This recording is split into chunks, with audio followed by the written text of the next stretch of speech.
आप सभी को जय हिंद। तो चलिए आज हम लोग स्टार्ट करते हैं भारत में संवैधानिक विकास। भारत में संवैधानिक विकास को हम लोग दो भागों में बांटते हैं। सबसे पहले 1773 से लेकर 1858 तक की शासन किसकी थी?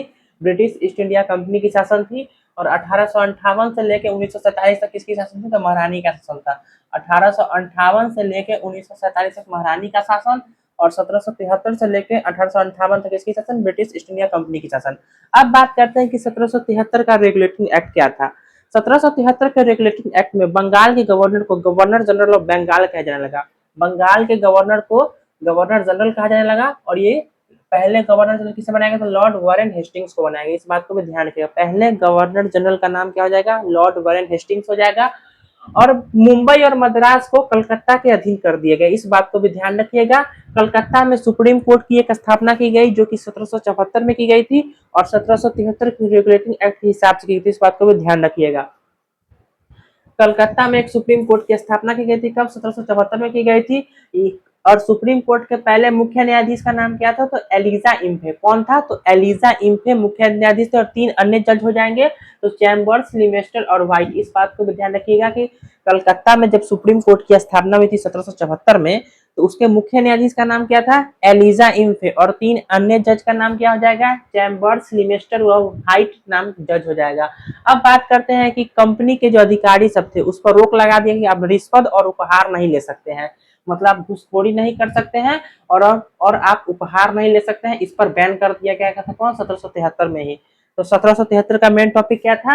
रेगुलेटिंग एक्ट किसे कहते हैं? गवर्नर जनरल कहा जाने लगा। बंगाल के गवर्नर को गवर्नर जनरल ऑफ बंगाल कहा जाने लगा। इस बात को भी ध्यान रखिएगा। कलकत्ता में एक सुप्रीम कोर्ट की स्थापना की गई थी 1774 में, जिसकी पहले मुख्य न्यायाधीश का नाम क्या था? एलिजा इम्फे था। रिश्वत और उपहार लेने पर रोक कब लगाया था? 1773 में। अब आते हैं हम लोग 1781 में। इसको हम बंगाल जुडिकेचर एक्ट या संशोधात्मक अधिनियम के नाम से भी जानते हैं। 1781 में इसको हम लोग बंगाल जुडिकेचर एक्ट या संशोधात्मक अधिनियम से भी जानते हैं। और इसमें आपको बंगाल, बिहार और उड़ीसा के लिए भी कानून बनाने का अधिकार किसको प्राप्त हो? तो कलकत्ता की सरकार को। बंगाल, बिहार और उड़ीसा के लिए कानून कौन बनाएगा? तो कलकत्ता सरकार बनाएगी। और इसमें राजस्व मंडल की स्थापना हुई थी। राजस्व मंडल की स्थापना की बात करेगा तो 1781 में। इस बात को भी ध्यान रखिएगा।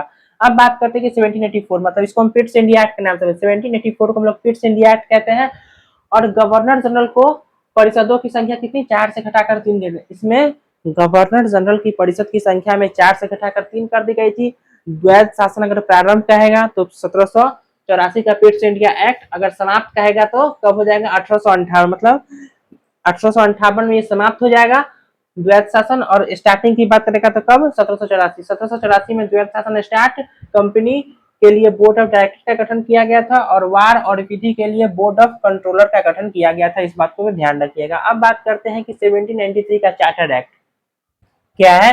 कि ईस्ट इंडिया कंपनी को 20 वर्षों के लिए बिजनेस का एकाधिकार दे दिया था। कौन? 1793 में चार्टर एक्ट में कंपनी को अगले 20 साल के लिए बढ़ा दिया गया था। अब बात करते हैं कि 1813 का चार्टर एक्ट यही है कि शिक्षा पर 1 लाख रुपया प्रति वर्ष खर्च करना पड़ेगा। कंपनी का एकाधिकार समाप्त करके चाय तथा चीन के साथ व्यापार पर एकाधिकार अभी भी बना रहा। और ईसाई धर्म का प्रचार प्रसार के लिए प्रचार प्रसार कब होगा? तो 1813 में। ईसाई के लिए आपका प्रचार प्रसार कब होगा? तो 1813 में। इस बात को भी ध्यान रखें। ईसाई धर्म के लिए प्रचार प्रसार की बात करेगा तो 1813 में बात करेंगे। और आपका शिक्षा पर 1 लाख रुपया प्रति वर्ष खर्च, प्रति वर्ष मतलब पर ईयर, आपका पर ईयर खर्च करना पड़ेगा शिक्षा पर। कंपनी के साथ एकाधिकार समाप्त कर दिया, चाय तथा चीन के साथ व्यापार बना रहा और ईसाई धर्म का प्रचार प्रसार हुआ। अब हम लोग देखते हैं 1833 का चार्टर अधिनियम। तो इसमें कहा गया था कि गवर्नर जनरल जो है बजट रेडी करेगा। बंगाल के गवर्नर को हम लोग भारत का गवर्नर जनरल बना दिए। और सबसे पहले भारत का पहला गवर्नर जनरल का नाम होगा तो विलियम बेंटिक। इस बात को भी ध्यान रखिएगा कि भारत का पहला गवर्नर जनरल का नाम क्या हो जाएगा? विलियम बेंटिक हो जाएगा। दास प्रथा का उन्मूलन कब हुआ था? 1843 में। दास प्रथा का उन्मूलन की बात करेंगे तो कब हुआ था? 1843 में हुआ था। और 1853 में पहली बार विधान परिषद में 6 सदस्य हुए थे। 1853 का चार्टर एक्ट यही कहता है कि पहली बार विधान परिषद में 6 गो सदस्य बनाया गया था। विधायी कार्यों को प्रशासनिक कार्यों से अलग किया गया था। 1853 में विधायी कार्यों को प्रशासनिक कार्यों से अलग किया गया था। और सिविल सर्विसेज परीक्षा प्रारंभ की गई थी और भारतीय को भी मौका मिला था। तो सिविल मतलब आईएएस और आईपीएस की परीक्षा में भारतीयों को भी पार्टिसिपेशन का मौका मिला था। और 1854 में मैकाले समिति का गठन हुआ था। मैकाले समिति के गठन की बात करेंगे तो 1854। अगर हम लोग मैकाले समिति की गठन की बात करेंगे तो कब होगा, 1854 हो जाएगा। 1853 का चार्टर अधिनियम यही है कि पहली बार विधान परिषद में 6 सदस्य का बात करेगा तो 1853, विधायी कार्य को प्रशासनिक कार्य से अलग करेगा तो 1853, और सिविल सर्विसेज परीक्षा प्रारंभ करेगा तो कब, 1853, और भारतीयों को भी मौका मिलेगा 1853, और 1854 मैकाले समिति का गठन हुआ था। आशा करते हैं कि ये टॉपिक आपको समझ में आई होगी। अब कुछ और चार्टर अधिनियम है जिसको हम लोग अगले वीडियो में देखते हैं। तब तक के लिए